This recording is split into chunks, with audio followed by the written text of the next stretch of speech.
नमस्कार, आप देख रहे हैं 4 PM और मैं हूं आपके साथ निधि तिवारी। क्या राहुल गांधी की संसद सदस्यता वापस होगी? क्या वो फिर से संसद की कार्रवाई का हिस्सा बनेंगे?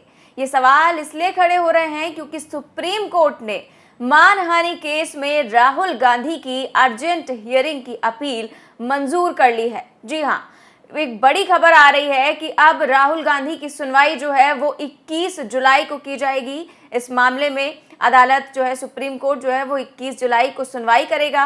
गौरतलब है कि राहुल गांधी ने इससे पहले गुजरात की एक अदालत के फैसले के खिलाफ हाईकोर्ट का रुख किया था, लेकिन हाईकोर्ट ने राहुल गांधी पर मोदी सरनेम मामले में आपराधिक मानहानि का केस जारी रखा था, जिसके बाद राहुल गांधी की ओर से सीनियर एडवोकेट अभिषेक मनु सिंघवी ने सुप्रीम कोर्ट में अर्जेंट हियरिंग की अपील की थी।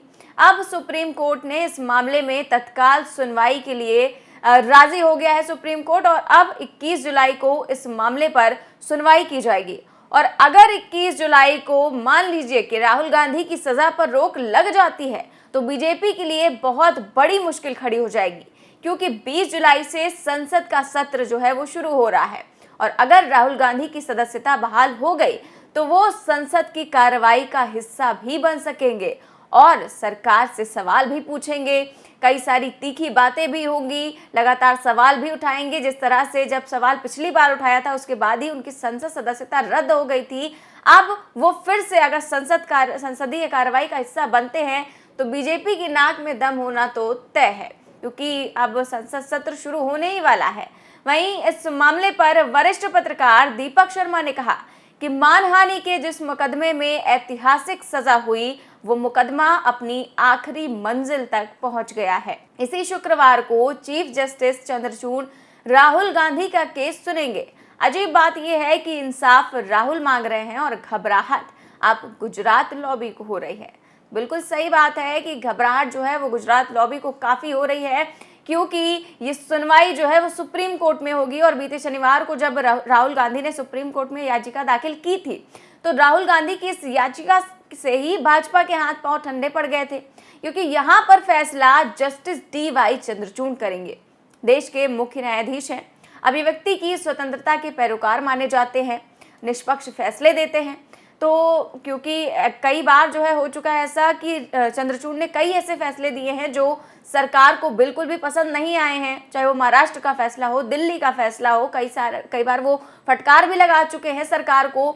तो ऐसे में अब सब कुछ CJI DY चंद्रचूड़ पर ही निर्भर करता है, और इसी डर के मारे बीजेपी राहुल गांधी से पहले ही सुप्रीम कोर्ट पहुंच गई थी। याद होगा आपको, हमने खबर आपको बताई थी कि राहुल गांधी के खिलाफ मानहानि की शिकायत करने वाले जो भाजपा विधायक पूर्णेश मोदी हैं, उन्होंने राहुल गांधी से पहले ही सुप्रीम कोर्ट में कैविएट दाखिल कर दी थी, और सुप्रीम कोर्ट से जो है उन्होंने अपील भी की थी कि मोदी सरनेम मामले में राहुल के पक्ष के साथ साथ उनका पक्ष भी सुना जाए। तो इस तरह की उन्होंने कैविएट दाखिल कर दी थी।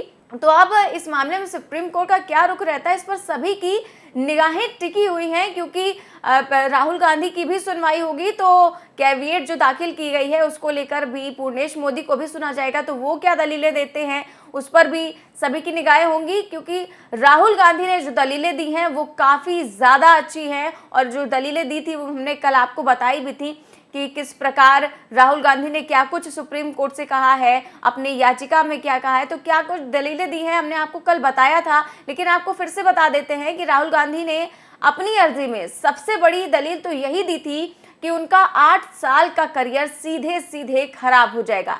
ये कैसे, वो भी आपको बता देते हैं कि क्योंकि राहुल गांधी को जो सज़ा मिली है वो जन प्रतिनिधित्व कानून के आधार पर मिली है, और जन प्रतिनिधित्व कानून के मुताबिक जब किसी राजनेता को किसी भी मामले में 2 साल या उससे ज़्यादा की सज़ा सुनाई जाती है तो उसकी संसद सदस्यता रद्द करने के साथ ही 6 सालों तक चुनाव लड़ने पर भी रोक लगा दी जाती है। तो अगर ऐसा हुआ, अगर जो है रोक लगी रहती है राहुल की सज़ा पर, तो वो लोकसभा का चुनाव भी नहीं लड़ पाएंगे, और ऐसे में जो राहुल गांधी को कांग्रेस जो है प्रधानमंत्री के तौर पर प्रोजेक्ट कर रही है तो ये सपना भी बिल्कुल अधूरा रह जाएगा और कांग्रेस को बड़ा झटका लगेगा। ऐसे में जो राहुल ने है बहुत ठोस दलीलें दी हैं। इसके साथ ही और एक और दलील दी है कि ज़्यादा से ज़्यादा 2 साल की सज़ा मिलने के चलते जो राहुल गांधी है उनको संसद से अयोग्य ठहरा दिया गया है।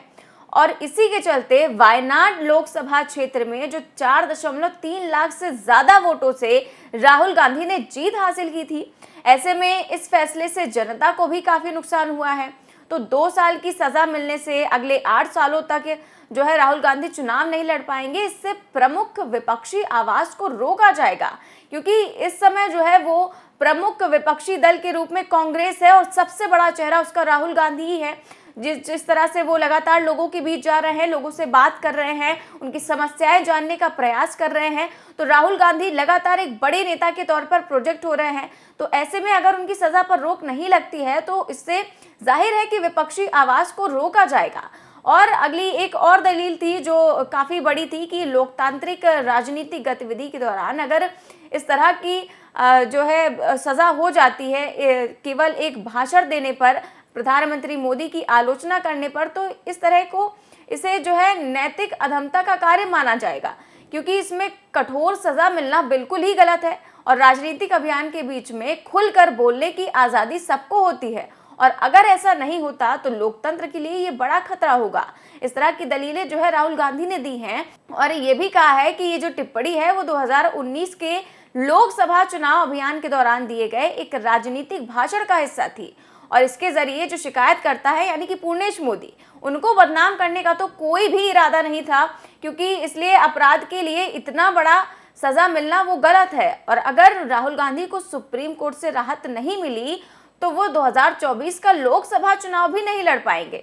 ऐसे में काफ़ी सारी सवाल भी खड़े होते हैं, काफ़ी सारी चीज़ें सामने आती हैं, और इस मामले में राहत पाने के लिए जो है मकसद से राहुल गांधी कई सारी अदालतों में जा चुके हैं। पहले निचली अदालत से लेकर हाई कोर्ट तक का सफ़र भी तय कर चुके हैं, लेकिन अभी तक उन्हें कोई भी राहत नहीं मिली है। गौरतलब है कि पूर्णेश मोदी द्वारा जब आपराधिक शिकायत दर्ज कराने के बाद 23 मार्च को गुजरात की मजिस्ट्रेट अदालत ने राहुल गांधी को इस मामले पर जो है दोषी ठहराया था। उसके लिए अदालत ने कांग्रेस नेता को 2 साल कैद की सजा सुनाई थी। इस सजा के साथ ही सांसद के रूप में राहुल गांधी अयोग्य घोषित कर दिए गए थे।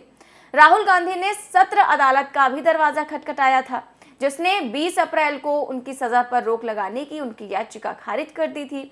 इसके बाद 20 अप्रैल के आदेश में अदालत ने सांसद और देश की दूसरी सबसे बड़ी राजनीतिक पार्टी के पूर्व प्रमुख के रूप में राहुल गांधी के कद का हवाला दिया और कहा था कि उन्हें अपनी टिप्पणियों में अधिक सावधानी रखनी चाहिए थी।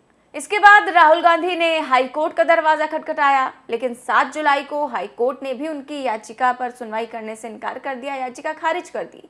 अब ऐसे में वो सुप्रीम कोर्ट पहुंचे हैं, उन्होंने सुप्रीम कोर्ट में याचिका दाखिल की, और अब इस मामले में सुप्रीम कोर्ट क्या करता है इस पर सभी की निगाहें टिकी रहेंगी, क्योंकि साफ है कि राहुल गांधी के सुप्रीम कोर्ट में जाने से मोदी सरकार के हाथ पांव ठंडे पड़ गए हैं।